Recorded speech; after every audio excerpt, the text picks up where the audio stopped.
Strengthening the connectivity between the hinterland and the coast is the cornerstone of projects executed under the coalition government, particularly with regards to between the coast and hinterland. Enhancing this road network within the hinterland falls squarely within the mandate of the Ministry of Public Infrastructure. With me for this program is the hinterland engineer who is responsible for these construction works, Jeffrey Walcott. I'm Paul McAdam, and this is One on One. Welcome to the program. Thank you.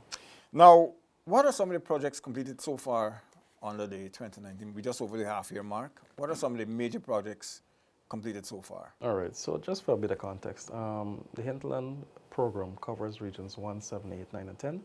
So we try to focus on our major corridors within those regions.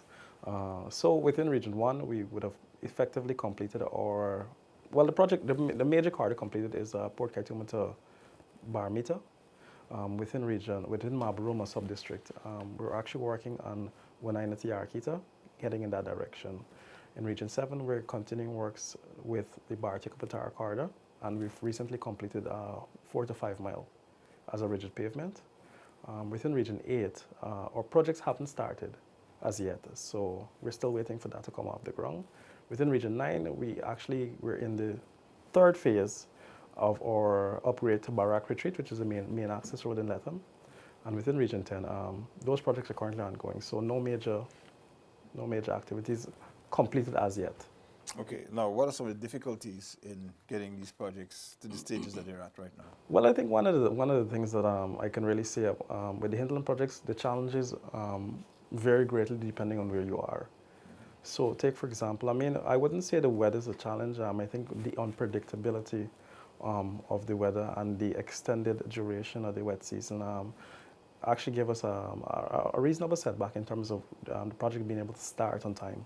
Because what we try to do, we try to stage projects to start at specific intervals so that we can work around the weather. But you find in situations where you can't predict it, it affects the overall progress of the program. In addition to that, you have issues with accessibility. So for example, in Mabaruma, Port Kaituma, until recently, you had to barge a lot of the materials into there because of the just no road access. In Lethem, it's a similar situation to some extent, but you have Brazil as an option. To source materials? Yeah, for sourcing materials if you need. But many other locations are either, it's just purely riverine, and then also just the cost and the challenges associated with mobilizing equipment, because it's not just the terrain, but getting heavy duty and extremely large and heavy equipment into there, because you may find bridges are out, you may find that there are only certain size of vessels that work. So you really have to have a firm grasp of the logistics to really get into that area and to really make an impact. Now, you spoke about some of the outstanding projects, Region 8, for example. Region 8. When are you looking to get that on the way? Okay, so most notably, the weather's making a shift. You guys would have probably noticed we had a lot of rain over the last... Unseasonal rain? Unseasonal rain, right. So we're actually making a start relatively shortly within this month, coming September. So we've had several projects in that region, but most notably, we're continuing the rigid pavement works from the township heading towards the airstrip. So that should be coming off the ground very shortly. Now, going forward to 2020, what does your work schedule look like? Well, the latter half of this year and into 2020. Well, we've already started to look at the 2020 program. As you probably know, our focus is now, the big main objective is connecting the coast to the hinterland, but in the overall aim of achieving connectivity, connecting not only residents from the hinterland to the coastland, but also to essential services. So where you have major activity centers. So our focus is basically looking at corridors within Oriala Siparuta, Oriala Kokwani. We're looking at the connectivity in a large way between connecting Port Kaituma to Mabaruma overland, connecting Region 7 completing that connection, I should say, between Bartik and Madhya. And also we're looking at branching a bit further down south. So basically looking at connections between Kokwani and Mabura, Kokwani and Apoteri in Region 9. So we're really just exploring a lot of new corridors and connecting major areas.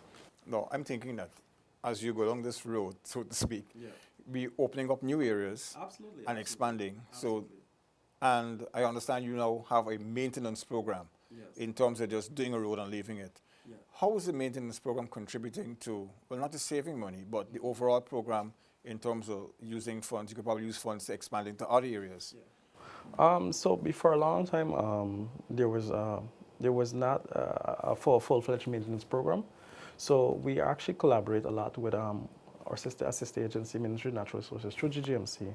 So they would basically handle some of the maintenance or the maintenance component of the projects.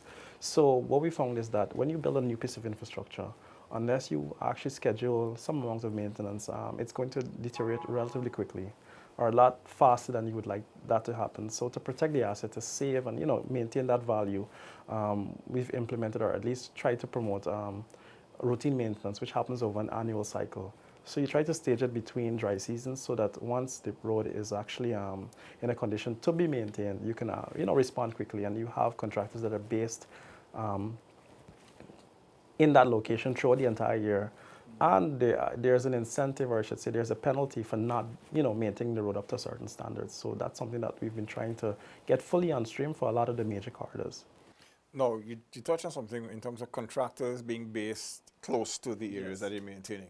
Do you take much of your labor force from the people who are in the community? I know this has always been a slight bugbear for some communities in that they're bringing people to work. Once they're able to, I guess with the skill set that you need. So I think in principle we encourage it for the maybe non-technical aspects of the work, and wherever there are opportunities to utilize local labor, we always support that. But you may find that a contractor may have a team that's very efficient in specific elements, and so we would not impose that you have to do so, but it is strongly encouraged that you really engage the community, not even just from a labor sense, but from an economic sense. You support their shops, you support if they're farming, whatever it is, that you really you really give them let them get an economic benefit from the project in the area. Okay, now as we're talking about economic benefits, in your own words, what has been the impact on a lot of these communities? Because I've traveled and I've seen what pertained before. Some of the roads or trails were virtually impassable unless you had some really high-tech 4x4 machine, and even those will get stuck. But what has been the impact since this whole program has started on the lives of people? All right, so for me, or I should say for the department, that has been like one of the fundamental drivers, basically improving the lives of people through the infrastructure that we deliver. As you rightly said, in many situations, I can allude to specific examples, just for clarity. Getting to an airstrip may have taken, sometimes an unreasonable amount of time from a very short distance. Specifically, I'll give you, for example, Port Kaituma, easily half an hour. Now it's just 5 minutes. Between Mabaruma, it's another 5 minutes to the waterfront. So there are real benefits, not only just from a transportation point of view, because that in itself would bring down the cost of travel, but from owning vehicles, just pure maintenance. It's a lot cheaper now. So people can, that amount of money you're expending, not only gas, that can go to other elements of the livelihood, supporting just day to day. I'm also thinking that people are more supportive now of the work because they're seeing the benefits, and hopefully they do their part by paying their taxes, and if they have to, in some of these areas and so on. I would generally hope so, because I remember distinctly, we essentially when we sometimes come to an area, there's a lot of apprehension because contractors have had a very, some contractors I should say, there's been a negative perception of when they come into an area what it is that they're going to do exactly. People feel that they don't get value for money, because you're in the hinterland, you're going to do some kind of, work that's not in line with our specifications or something substandard. So we now have engineers in all the regions who are permanently based there. We have clerical works hired from the regions. So you bring a lot of value by having persons who belong to those communities there. And they're easy to find.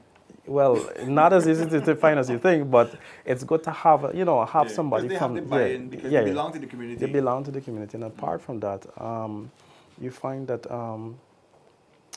the perception is changing because a lot of places we've gone into, initially people were very, there was a lot of resistance, but after the changes or as soon as the project starts to move, you see that there's a transformation. The perception starts to change. People understand that you're actually here to really make a difference. And I mean, it has not been a smooth process, but it has been one where we've tried to, through engagement, we've tried to really, really have everybody understand that these projects are really there for the long-term growth and development of these areas. And of course, eventually the long-term growth and development of the entire country. Because Absolutely, once they yeah. develop, That's how it works, right? Yeah. All right, so looking forward, you keen and optimistic going forward to the rest. I understand you spent just over 1.2 billion for this year, close, and you should be spending close to 2 billion so far. So the annual budget is 2 billion. We have had a slowdown due to the weather, but hopefully we will continue with the progress, or at least it will pick up back now with full steam ahead to the end of the year. Well, thanks for joining me. We were looking at the Hinterland program, the road program, and of course there's a push to link the coast to the hinterland. With me is the hinterland engineer, Jeffrey Walker. Thanks for joining me and sharing some light on what's going on. You can't see in the bush, but in the hinterland to connect the coast with the rest of the country and develop it, right? All right. Thanks again. You are watching One on One. Thanks for joining us.